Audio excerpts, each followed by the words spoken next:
Bonjour à tous, monsieur le maire, madame le rapporteur, je suis là. Alors, vous nous demandez aujourd'hui, dans les délibérations 46 et 47 qui sont intrinsèquement liées, et c'est normal que vous présentiez les deux délibérations ensemble, d'autoriser la cession à terme de près de 2843 mètres carrés. 2843 mètres carrés publics au cœur du quartier de la Gare, au profit de la société Carmilla Orléans. Alors pour que chacun visualise très bien ce que c'est, quand même, c'est l'équivalent de près de 2 gymnases publics.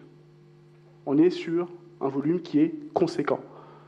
Et donc, pour se prononcer sur un volume aussi conséquent, on serait en droit d'attendre, en tant que conseiller municipal, d'avoir aussi un volume de documents conséquent pour pouvoir se prononcer en connaissance de cause. Nous avons eu un document explicatif, la délibération, donc 2 documents de 4 pages et 4 annexes.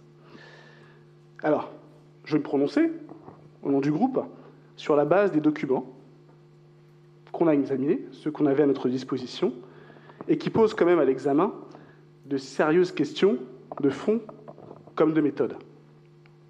Tout d'abord, le prix. Vous l'avez indiqué, 1,1 million d'euros pour 2843 mètres carrés. On a un prix global. Il faut qu'on soit très précis, il faut qu'on soit extrêmement rigoureux sur ce dossier.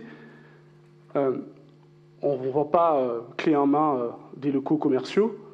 On vend en fait des lots qui sont extrêmement différents.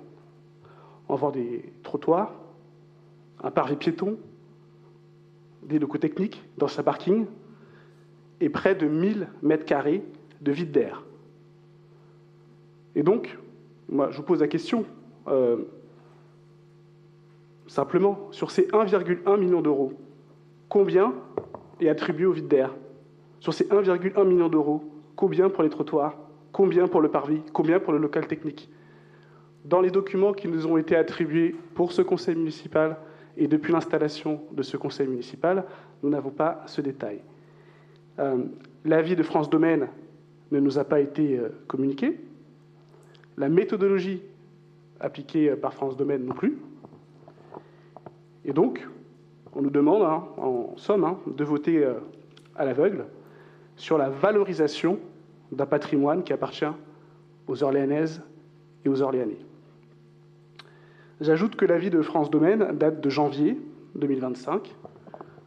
Comme il est indiqué, comme vous le savez, il est valable 18 mois, donc il arrive à terme en juillet 2026, que nous avons pour la vente, comme indiqué dans les documents, nous pouvons passer la vente au plus tard au 31 janvier 2030, et donc il est possible, voire fort probable, que le jour de la vente, nous ayons une estimation du patrimoine vendu par les Orléanaises et les Orléanais qui est périmé de plus de 3 ans, sans mise à jour de l'estimation France Domaine.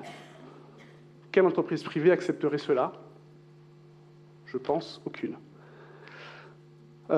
Deuxième point de questionnement qui se base uniquement sur les documents à notre disposition en tant que conseiller municipal. J'entends que vous évoquiez la métropole, mais enfin, le conseil municipal d'Orléans doit aussi rendre des comptes aux citoyens et contribuables d'Orléans. Vous évoquez, il est évoqué dans les documents, 7500 mètres carrés d'extension, d'agrandissement pour la société Carmilla. Et nous ne savons rien dans les documents qui nous sont transmis sur ces 7500 mètres carrés. Probablement ont-ils été évoqués précédemment, quelques années antérieures, mais enfin, pour ce conseil municipal et pour ce vote sur lequel on nous demande de nous prononcer, nous n'avons aucune information. Rien sur les enseignes prévues, rien sur la nature des commerces et le mix entre alimentaire, textile, restauration, services, rien sur la part de surface de vente effective par rapport aux réserves, par rapport au stockage, au sanitaire, etc. Rien sur les loyers projetés potentiellement et le modèle économique. Et rien dans les documents que nous avons sur l'étude d'impact pour les commerces de centre-ville, alors même que les commerçants de rue de la République, de la rue Jeanne d'Arc ou des Châtelet luttent déjà, certains, pour leur survie. Personne, je pense ici, n'achèterait une voiture d'occasion avec une ancienneté de 3-4 ans sans avoir aucun élément sur son nombre de kilomètres et sur comment elle a été utilisée précédemment, de peur d'y trouver des vices cachés. Aujourd'hui, nous n'avons pas les éléments concernant le projet en tant que tel d'extension. Troisième point, on parle, dans les deux délibérations, dès le premier paragraphe, de pérenniser l'emploi. C'est au seul moment où apparaît le terme « emploi », sans plus de détails. Alors, je pose également la question simplement de combien d'emplois parle-t-on? Combien d'emplois sont aujourd'hui dans le centre commercial Jeanne d'Arc, Place d'Arc, pardon?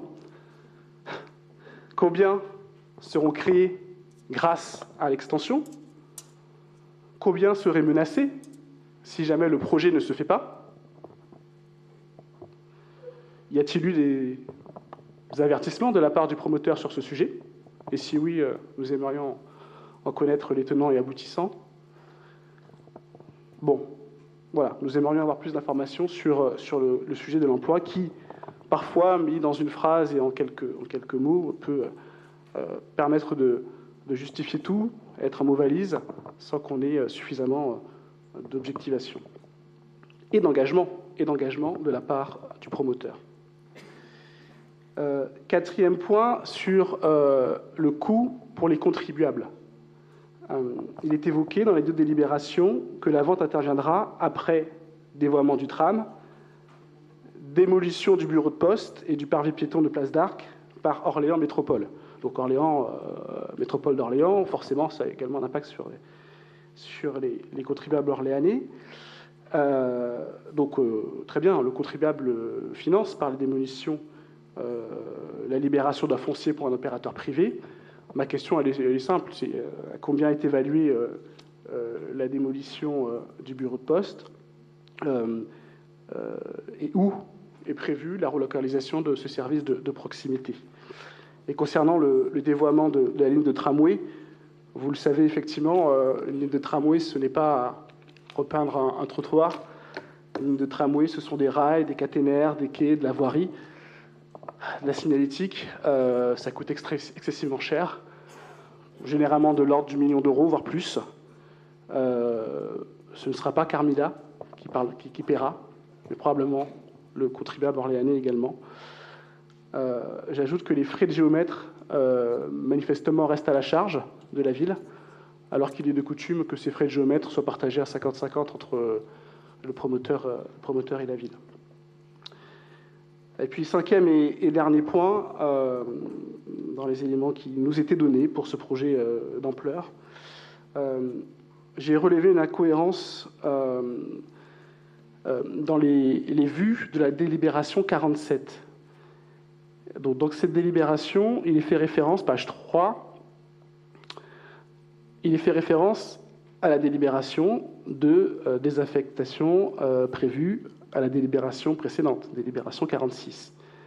Et dans la page 3, on évoque les volumes 111, 119, 120 et 124. Or, la délibération 46 qui est proposée au vote ne fait état de désaffecter que les volumes 111, 119 et 120. Est-ce que c'est une erreur de plume, un oubli? Est-ce que le volume 124 doit figurer dans la délibération 46? Voilà, qu'on le précise maintenant pour qu'on évite à repasser deux fois cette délibération. Mais c'est vrai que pour un projet de cette envergure, ce point d'interrogation m'interroge. En conclusion, Monsieur le maire, chers collègues, vous l'aurez compris, nous ne nous opposons pas de principe au sujet de la modernisation de la place d'Arc. En revanche, ce que nous demandons, c'est de pouvoir disposer, en tant que membre du conseil municipal, participant activement à la démocratie et en tant que force de proposition potentielle, de pouvoir disposer de l'ensemble et du maximum d'éléments pour pouvoir exercer notre rôle dans le cadre de cette Assemblée. En résumé, ce que nous n'avons pas pour nous prononcer, c'est un chiffrage précis, les emplois actuels, créés et pérennisés par le projet, le détail du programme commercial des 7500 mètres carrés d'extension, l'étude d'impact sur le commerce de centre-ville, l'avis intégral de France Domaine, sa méthodologie Loparlo et sa réactualisation avant signature, et le chiffrage du coût de la démolition du bureau de poste et du dévoiement du tramway.